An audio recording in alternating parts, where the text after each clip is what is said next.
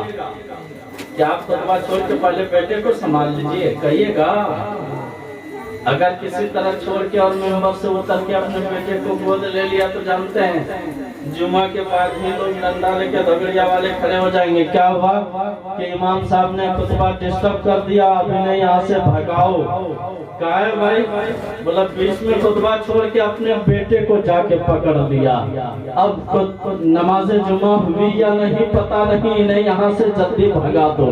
اب مجاز دینا چاہتا ہوں, میرے آقا خطبہ دے رہے ہیں اور خطبہ دینے کی حالت میں حضرت حسنین کریمین ابھی چھوٹے ہیں, لڑکھڑاتے قدموں سے مسجد نبوی میں داخل ہو جاتے ہیں. جیسے ہی آقا نے دیکھا ہے خطبہ کو چھوڑ دیا اور اپنے نواسے کو اٹھا کے سینے سے لگا دیا. کسی صحابہ نے یہ نہیں کہا تھا یا رسول اللہ نماز جمعہ نہیں ہوگی. ارے وہ لوگ جن کا کردار ہی شریعت ہو ان کے لیے کیا کریں؟ نعرہ لگا لیں نعرہ تکبیر, نعرہ تکبیر, نعرہ رسالت, نعرہ رسالت, ذکر حسین کربلا, ذکر حسین کربلا. نعرہ تکبیر, نعرہ رسالت.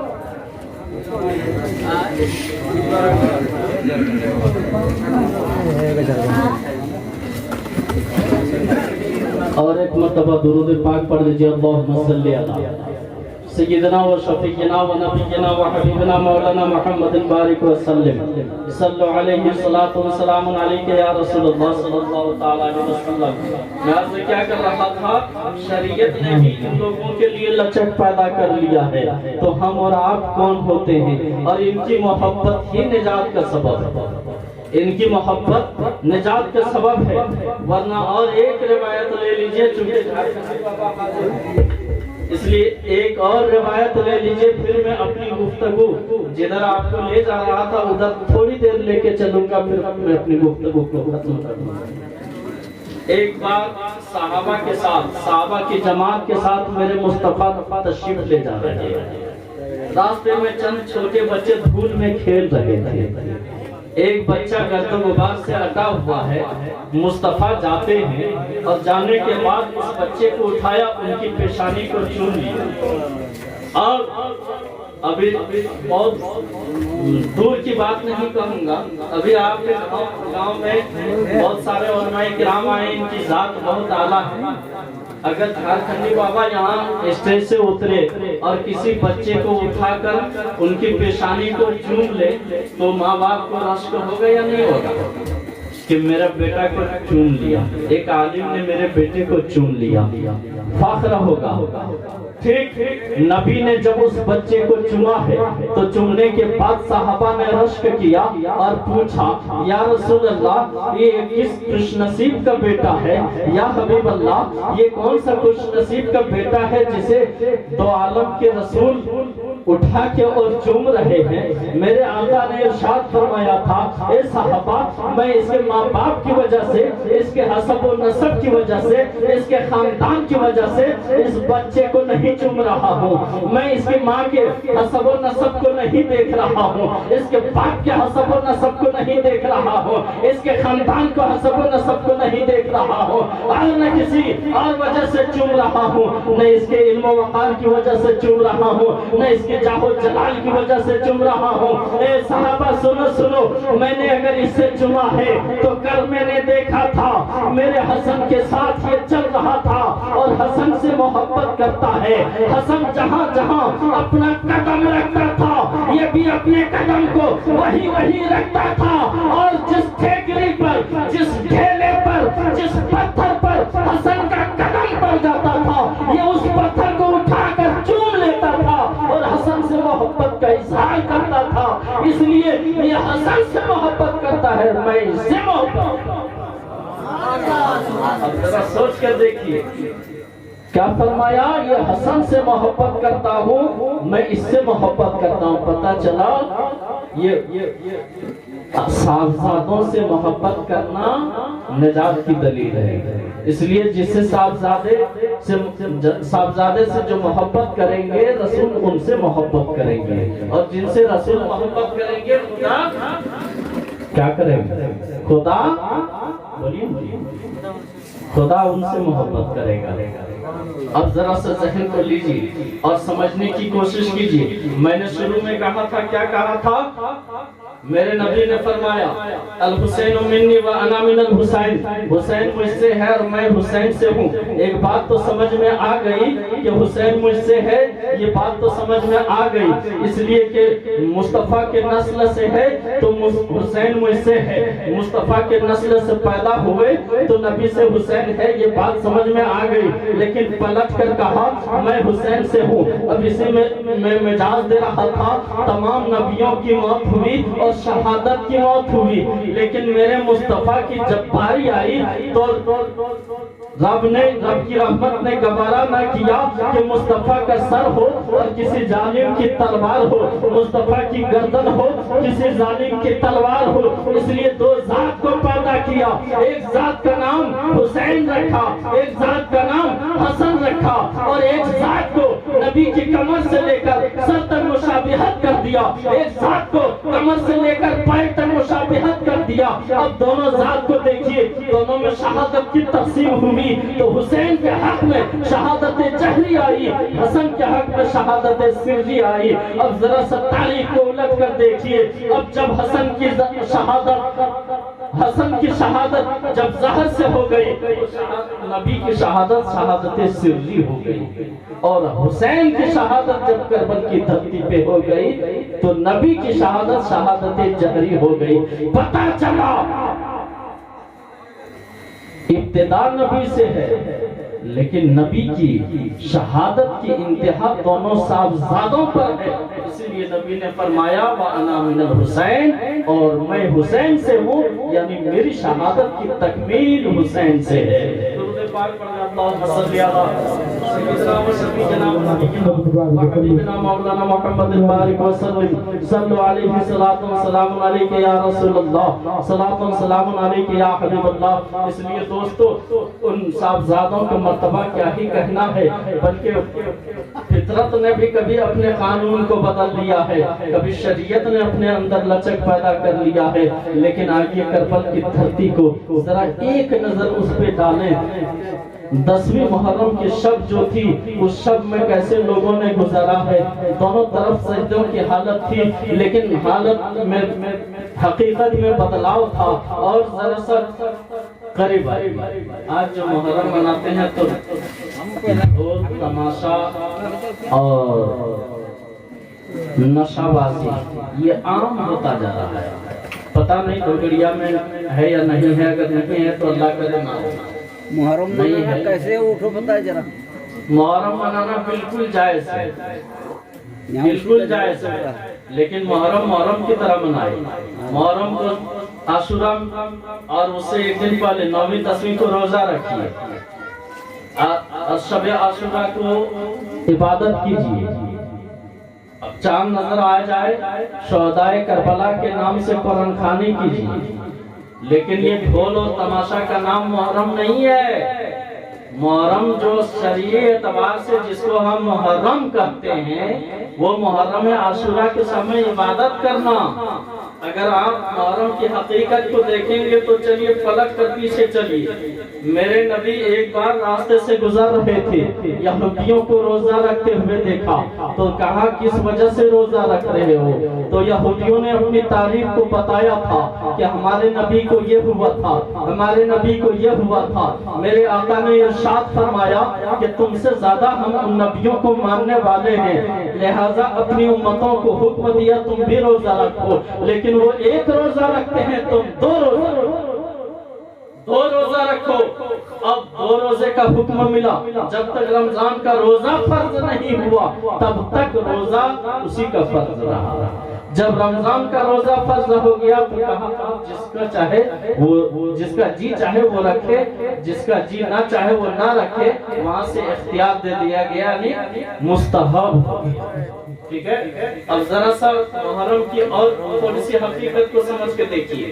صرف کربل کی دھرتی کو آپ دیکھ رہے ہیں، محرم ہی کی 10ویں تاریخ کو وہ مہینہ ہے جس دن آدم کی توبہ قبول ہوئی تھی۔ محرم ہی کی تاریخ وہ تاریخ ہے جس دن حضرت ابراہیم کو کے اوپر آگ گلزار ہوئی تھی۔ محرم ہی کی وہ مہینہ ہے جس دن نوح کی کشتی جودی پہاڑی پہ لگی تھی۔ محرم ہی کا مہینہ ہے جس دن زکریا علیہ السلام پر آرا چلایا گیا تھا۔ محرم ہی کا مہینہ ہے، اور 10ویں ہی کی تاریخ تھی جب حضرت یونس علیہ السلام مچھلی کے پیٹ سے نکلے تھے۔ کون کہتا ہے محرم منانا جائز نہیں ہے؟ محرم منانا بالکل جائز ہے، لیکن یہ واقعات کرنا جائز نہیں ہے، یہ خرافات کرنا جائز نہیں ہے۔ اگر آپ امام حسین کے نام پہ ناچ رہے ہیں تو ارے ناچ کو مٹانے ہی کے لیے امام حسین نے اپنی گردن کو دیا تھا۔ اگر شراب پی رہے ہیں تو شراب کو مٹانے ہی کے لیے امام حسین نے اپنی گردن کو دیا تھا، علی اکبر کی جوانی کو دیا تھا، علی اصغر کے بچپنا کو دیا تھا، تو اسی کے خلاف دیا تھا، اس لیے کہ یزید چاہتا تھا شراب عام ہو جائے، یزید چاہتا تھا جوا عام ہو جائے، یزید چاہتا تھا زنا عام ہو جائے۔ ان چیزوں پر بندش لگانے کے لیے حسین نے اپنے کنبے کو لٹایا ہے، حسین نے علی اصغر کو دیا ہے، حسین نے علی اکبر کو دیا ہے، قاسم نے اپنی جوانی کو دیا ہے، عباس نے اپنے بازو کو دیا ہے۔ اگر دیا ہے تو انہی چیزوں کے لیے دیا ہے، اور اگر ہم ان چیزوں کو مٹا کے محرم مناتے ہیں تو یہ صراحتاً غلط ہے۔ محرم منانا جائز ہے، لیکن منانے کی طرف منائیے۔ میرے دوستوں اور میرے بزرگوں، اب ذرا سا آپ بھی سوچ کے بتائیے نا، تاریخ کو اٹھا کر دیکھیے اور دیکھنے کے بعد سمجھنے کی کوشش کیجئے۔ آپ بتائیے، میں کھگڑیا والوں سے سوال کر رہا ہوں، کسی کا اگر جوان بیٹا گھر میں ہو اور اگر اس کی وہ شہید ہو جائے، مر جائے، اور اس کے سینے میں بھالا گھسے ہوئے ہو، کیسا بھالا؟ جس کی انیاں نکلی ہوئی ہو، جس کے نوک نکلے ہوئے ہو، اور جب بھالا کو نکالتا ہو تو اس کے ساتھ تنا ہوا دل بھی نکل جائے۔ ذرا سوچ کے دیکھیے، وہ باپ کبھی ڈھولک بجائے گا؟ ارے وہ باپ ڈھولک بجائے گا؟ وہ باپ کبھی ناچے گا؟ وہ باپ کبھی شراب پیے گا؟ نہیں۔ اب ذرا سب پلٹ کر آئیے، اکبر کی جوانی لوٹ رہی ہے، امام حسین اپنے بازوئے اقدس سے اٹھاتے ہیں، اور جب بھالے کو نکالتے ہیں تو تاریخ بتاتی ہے کہ اکبر کا تنا ہوا دل بھی نکل گیا تھا۔ آپ بھی بیٹے والے ہو، آپ ذرا سوچ کر بتاؤ، آپ کے گھر میں کوئی بیٹا اگر انتقال ہو جائے تو کیا آپ ڈھول بجائیں گے؟ پھر شریعت پہ کیوں الزام کہ کیسے محرم مناتے ہیں؟ شریعت نے یہ محرم منانے کے لیے نہیں کہا۔